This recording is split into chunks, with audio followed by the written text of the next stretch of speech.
saya akan mempresentasikan tentang dana pensiun syariah. Menurut UU nomor 11 tahun 1992, dana pensiun adalah badan hukum yang mengelola dan menjalankan program yang menjanjikan manfaat pensiun. Berdasarkan definisi di atas, dana pensiun merupakan lembaga atau badan hukum yang mengelola program pensiun yang dimaksudkan untuk memberikan kesejahteraan kepada karyawan suatu perusahaan terutama yang telah pensiun. Dana pensiun syariah sendiri adalah pensiun yang dikelola dan dijalankan berdasarkan prinsip syariah. Pertumbuhan lembaga keuangan dana syariah di Indonesia memang lambat, tetapi pasti juga mendorong perkembangan dana pensiun beroperasi sesuai dengan prinsip syariah. Sampai saat ini, dana pensiun berkembang pada dana pensiun lembaga keuangan yang disebut dengan DPLK, yang dilaksanakan oleh beberapa bank dan asuransi syariah. Sini saya akan menjelaskan tentang tujuan dan fungsi dana pensiun syariah. Untuk tujuan sendiri itu dibagi menjadi dua. Yang pertama itu untuk perusahaan, yang kedua itu untuk peserta. Nah, untuk perusahaan ini, yang pertama itu kewajiban moral. Kewajiban moral ini di mana perusahaan itu memberikan rasa nyaman kepada para karyawannya untuk masa yang akan datang.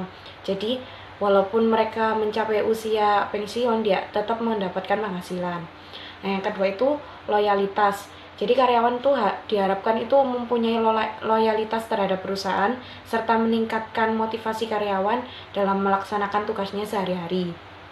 Untuk yang ketiga, itu kompetensi pasar tenaga kerja. Jadi perusahaan itu akan memiliki daya saing dalam usaha untuk mendapatkan karyawan yang terbaik, yang profesional, yang berkualitas. Terus yang keempat itu memberikan penghargaan kepada para karyawan yang telah mengabdi kepada perusahaan tersebut. Terus yang kelima itu agar karyawannya itu di usia pensiun dapat menikmati hasil yang diperoleh setelah bekerja di perusahaan tersebut. Terus yang keenam itu meninggalkan citra perusahaan di mata masyarakat dan pemerintah. Yang kedua itu tujuan untuk peserta atau karyawan. Nah, yang pertama itu rasa aman. Jadi, untuk para karyawan itu, untuk masa yang akan datang, mereka tetap memiliki penghasilan. Walaupun mereka sudah mencapai usia pensiun, jadi mereka merasa aman. Terus yang kedua itu kompensasi yang lebih baik. Jadi, untuk kompensasi ini, karyawan itu mempunyai tambahan kompensasi meskipun mereka itu menikmatinya baru saat mencapai usia pensiun atau usia tua nanti atau berhenti bekerja. Yang kedua itu fungsi dari dana pensiun syariah. Itu dibagi menjadi tiga. Yang pertama asuransi. Lah asuransi ini tuh digunakan untuk karyawan yang meninggal atau kecelakaan kerja. Nah, ini tuh uangnya itu bisa diberikan atau digunakan untuk pertanggungan atas beban bersama dari dana pensiun tersebut. Nah, untuk yang tabungan itu iuran para karyawan atau pesertanya itu dan iuran pemberi kerja itu untuk atas namanya peserta itu sendiri.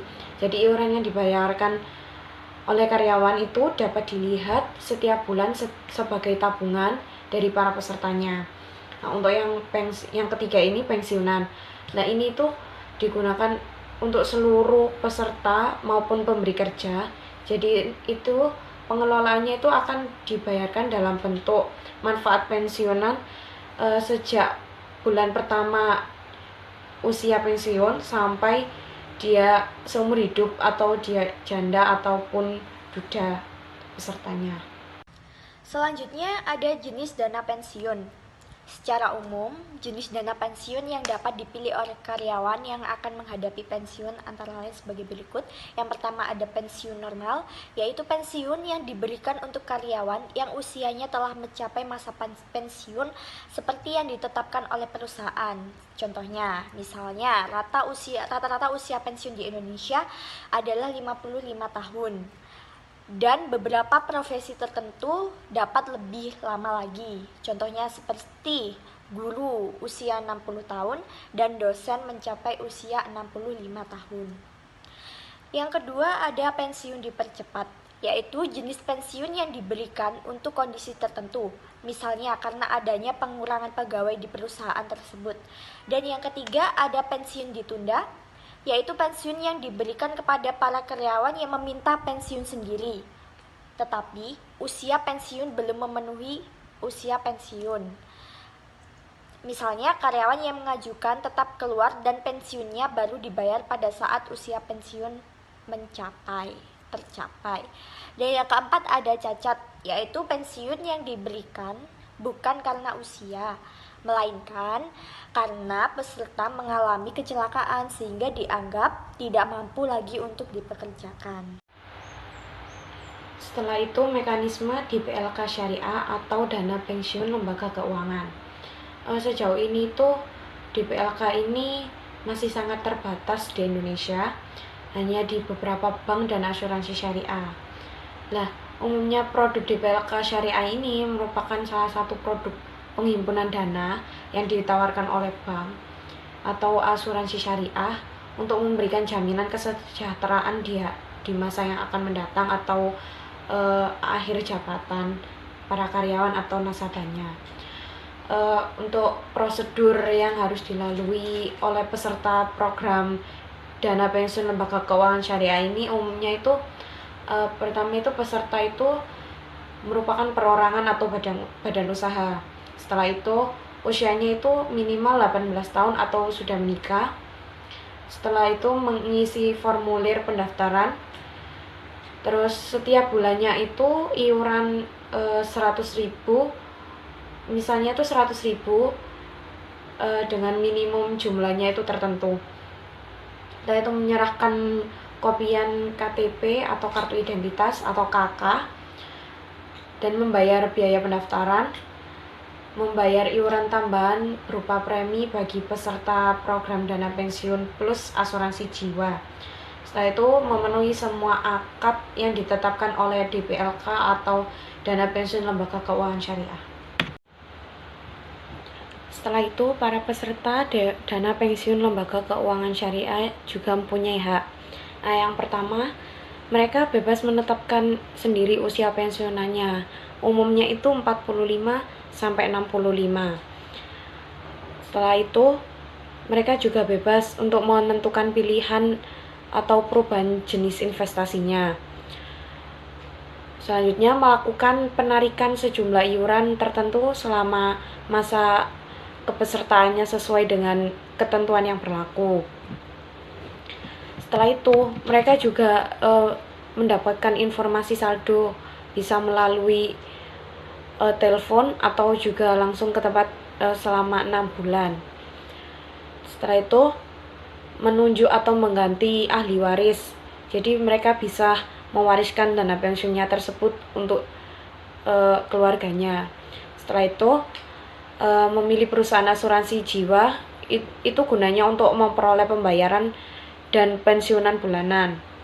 Setelah itu mengalihkan kepesertaan DPLK atau dana pensiun lembaga keuangan dan mereka juga memperoleh manfaat pensiunan tersebut.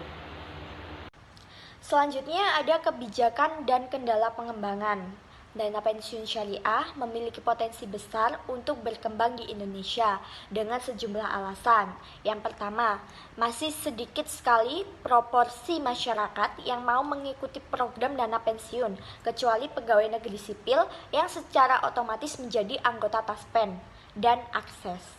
Yang kedua, dengan berkembangnya lembaga keuangan dan bisnis syariah, tentunya sumber daya manusia yang bekerja dalam institusi tersebut menjadi pasar khusus yang jelas bagi dana pensiun syariah. Dan yang ketiga ada rasa percaya, rasa memiliki dan kesadaran masyarakat terhadap pentingnya industri keuangan dan bisnis syariah yang terus membaik akan menjadi modal besar yang penting untuk terus memperbesar konsumen dan nasabahnya yang loyal, terutama bagi dana pensiun syariah. Selanjutnya, perbedaan dana pensiun syariah dan konvensional. Yang pertama, untuk yang dana pensiun konvensional, mereka itu berkembang pada lembaga yang menanggung hal tersebut. Jadi yang ditunjuk karyawan swasta dan karyawan negeri. Untuk yang syariah, itu mereka itu berkembang di dana pensiun lembaga keuangan syariah. Contohnya seperti Bank Muamalat Indonesia, Manulife, BNI Syariah, ada juga PT Takaful, Asuransi Takaful Keluarga. Yang kedua itu yang konven dapat menyelenggarakan program pensiunan manfaat pasti atau PPMP dan program pensiun iuran pasti atau PPIP. Sedangkan yang di syariah itu hanya menyelenggarakan program pensiun iuran pasti syariah. Setelah itu yang ketiga, yang di konven itu sudah ada peraturan yang mengatur investasi dananya. Sedangkan yang di syariah investasinya itu mendapat regulasi dari DSN atau MUI. Di sini saya akan menjelaskan tentang studi kasus kami. Komite Aksi Jaminan Sosial itu membantah dalil pemerintah yang menyatakan dana pensiun pekerja paling besar di dunia. Sebab bila dibandingkan dengan negara Asia Tenggara yang lain, Indonesia pensiunannya masih tergolong sedikit. Memang kalau dibanding dengan Malaysia, Indonesia tergolong lebih tinggi daripada Malaysia. Pekerja Indonesia itu mendapatkan upah bulanan 18 kali gaji bulanan, sedangkan yang di Malaysia itu hanya 5 kali gaji bulanan. Cuma iuran jaminan hari tua pekerja Indonesia itu kalah dengan negara jiran. Jaminan hari tua pekerja Indonesia itu hanya sebesar 5,7%. Perinciannya itu dari pemberi kerja 3,7% dan 2% itu ditanggung pekerja. Sementara itu dana pensiun pekerja Malaysia itu mencapai 23%. Di Asia Tenggara, dana pensiun yang paling besar itu Singapura, yaitu mencapai 40% dari gaji. Indonesia juga kalah dibanding dengan negara-negara Afrika, itu seperti Tanzania, itu 20%, Gabah itu 7,5%, dan Gambia itu 15%. Di Malaysia, misalnya dengan masa kerja 20 tahun, karyawan yang pensiun itu akan mendapatkan jaminan hari tua 55,2 kali gaji bulanan. Bila ditambah uang pesangon yang mencapai 5 kali gaji bulanan, total uang yang diterima karyawan yang pensiun di Malaysia itu mencapai 60,2 kali gaji bulanan. Kalau yang di Indonesia itu dengan jaminan hari tua yang diterima saat pensiun itu hanya mencapai 13,68 kali gaji bulanan. Bila ditambah dengan pesangon, pekerja Indonesia hanya mendapatkan 31,68 kali gaji bulanan. Artinya ini beban pengusaha Indonesia itu membayar dana pensiun lebih ringan daripada di Malaysia. Bila ditambah uang pesangon yang mencapai 5 kali gaji bulanan, total uang diterima karyawan yang pensiun di Malaysia mencapai 60,2 kali gaji bulanan. Akan halnya di Indonesia dengan JHT yang diterima saat pensiun hanya mencapai 13,68 kali gaji bulanan. Bila ditambah dengan dana pesangon, pekerja Indonesia hanya memperoleh uang pensiunan sebesar 31,68 kali gaji bulanan. Artinya, beban pengusaha Indonesia untuk membayar dana pensiun lebih ringan daripada di Malaysia. Terang Said Iqbal, Sekretaris Jenderal Komite Aksi Jaminan Sosial atau disebut juga KAJS, saat dialog ketenagakerjaan di DPR Senin tanggal 8 bulan 11. Karena itu KAJS menolak rencana pemerintah merevisi Undang-Undang UU Nomor 13 Tahun 2003 tentang ketenagakerjaan dengan alasan dana pensiun. Sebab KAJS menduga revisi ini akan memangkas nilai pesangon pekerja dengan tujuan menarik investor dari luar negeri. Karyawan sudah mengabdikan tenaganya untuk bekerja optimal saat masih muda. Mestinya mereka dihargai dengan hari tuanya lebih sejahtera. Keterangan dari Said. Begitu.